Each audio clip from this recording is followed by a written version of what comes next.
Hello and welcome to yet another tutorial on different outlier detection methods. Today I will discuss about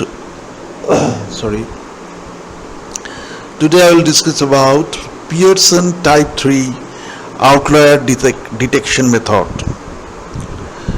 And this Pearson type 3 method was proposed by Spencer and McQueen in the year of 1960. Now, to learn this method, you must know or must learn or must watch the video I have uploaded previously on Log-Pearson type 3 outlier detection method, which is given in the bulletin 17B. This bulletin is published by Interagency Advisory Committee of Water Data. Year of publication is 1982.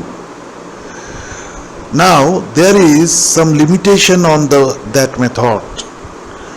On the Log-Pearson type 3 method as recommended by bulletin 17B has some specific limitations.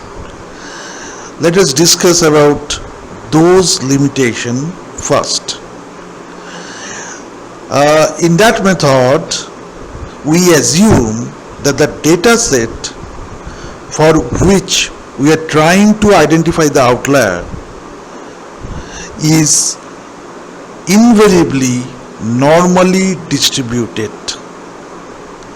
That means the data set is or follows the pattern of normal distribution function.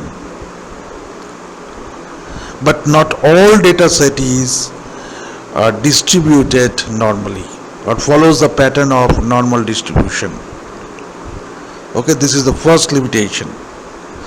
Second is, this method, Log-Pearson type 3, considers only one level of significance, that is 10% significance. It cannot consider 5 or 1% significance, which most of the outlier detection method can. Third point is, there is no provision for testing more than one outlier. That means you can identify only one outlier from your data set, not more than that.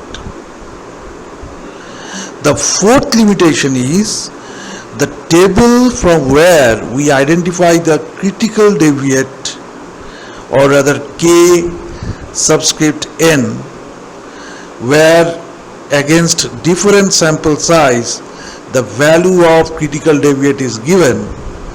And as you can remember, this is the table which have the value of critical deviate, that is K subscript n, against sample size. So from 10 to 149 against each of the sample size, the Kn value is given.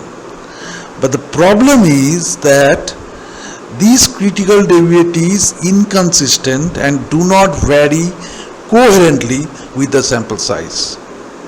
Generally what happens in outlier detection method, the critical deviate, which determines whether our sample data is outlier or not, it varies or it increases with the increase in sample size.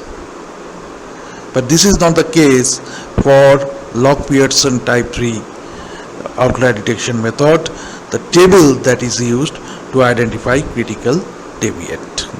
So that is not increase the accuracy of detected outliers by this method.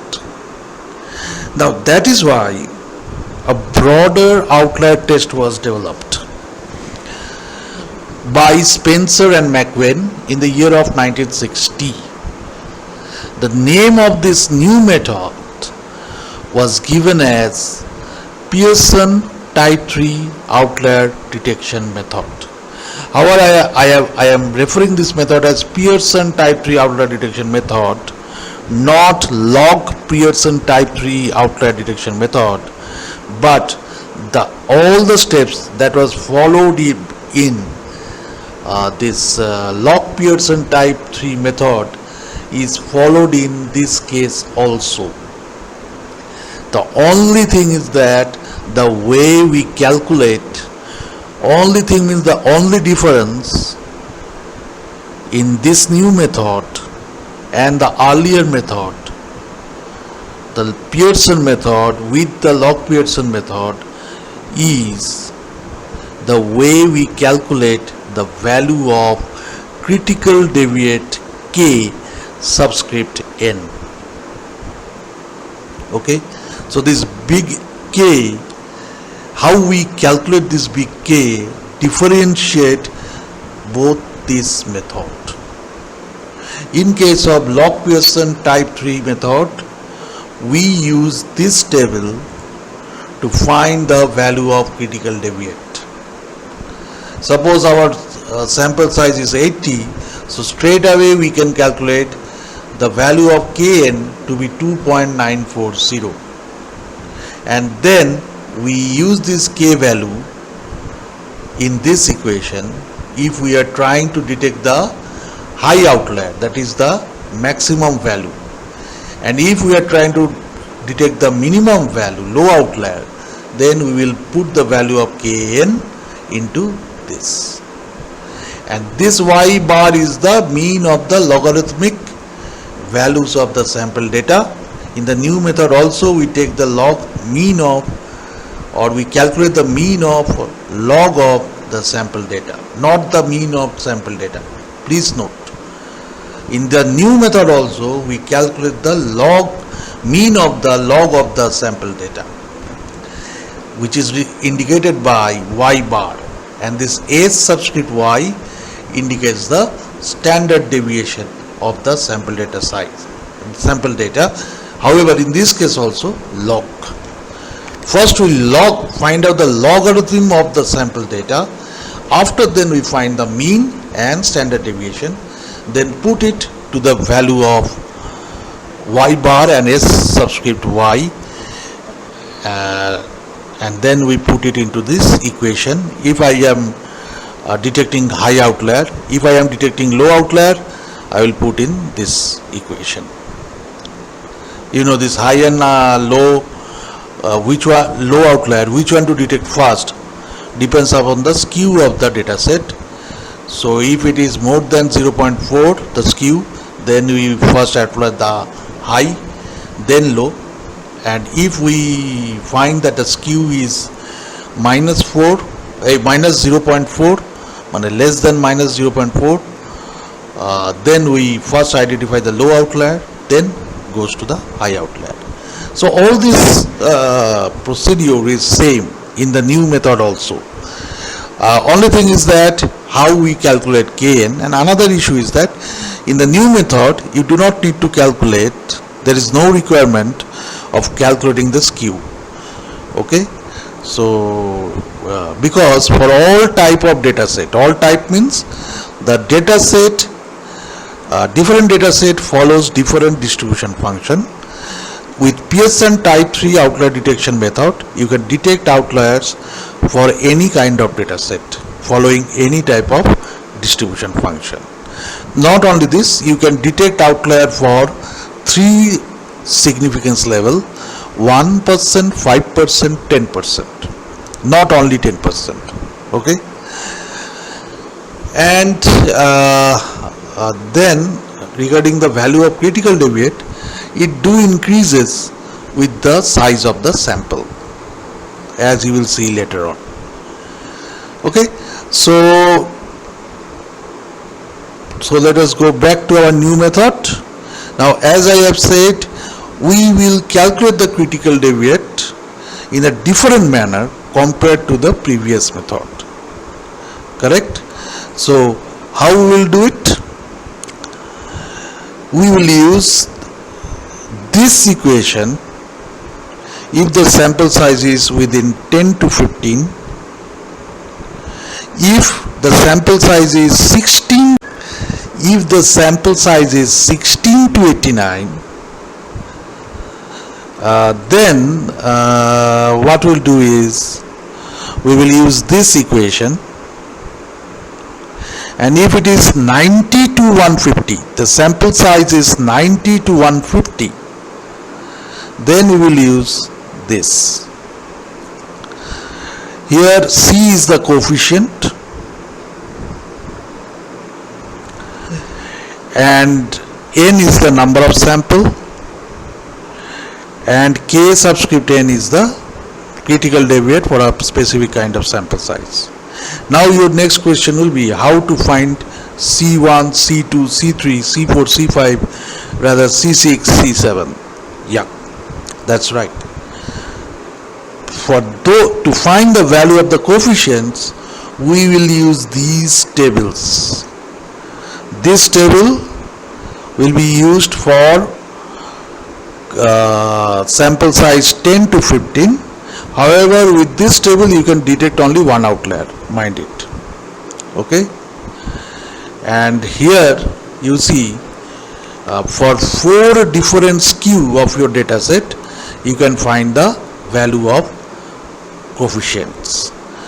10 to 15, so if we go to the how to calculate the critical deviate, you see for 10 to 15 we only need 3 coefficient, C1, C2, C3, not more than that. N we know, okay, the value of N is known. So go to the table, you see here the skew for high outlier, that means the maximum outlier. Maximum means by value or magnitude it is the largest, and the low outlier means by value or magnitude it is the lowest. And the coefficient value will change with the significance level also, 10%, 5%, 1%, and skew.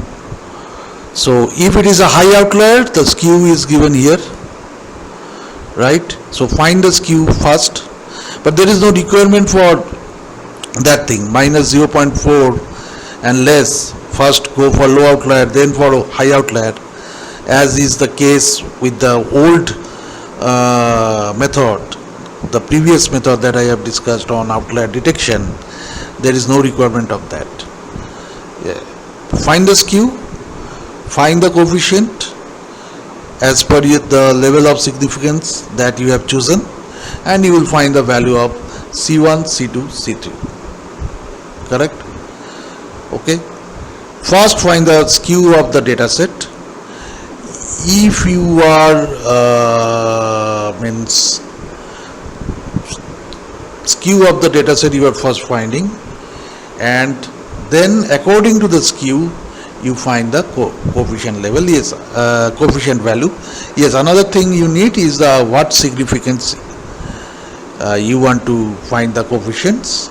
So it is 10%, 5% and 1%. If 1% it is more accurate, and if 10% is less accurate. However, you see the value of coefficients are given accordingly. So the first step will be to find the skew of the data set. According to the value of skew you find, you select the according to the value of skew you find the value of coefficients after you have chosen about the level of significance, because that will change the value of coefficients. Okay, and another thing is that if your skew is within this value 0.5 to 1 or 0 to 0.5 or minus 0.5 to 0 or minus 1 to 0.5, just interpolate. That means for 1.0 skew this is the coefficient C1. For 0.6 what will be the coefficient? Simple unitary method. For one skew, the 1% level of significance coefficient is C1, value of C1 is 0.00023334 as is shown in the table. Now what will be the value of C1 for a skew of 0.7? Suppose your skew have come out to be 0.7. Just unitary method, nothing else. Okay. So that is clear. So this table is for the finding the value of the coefficient for detecting one outlier, single outlier, and the sample size is 10 to 15.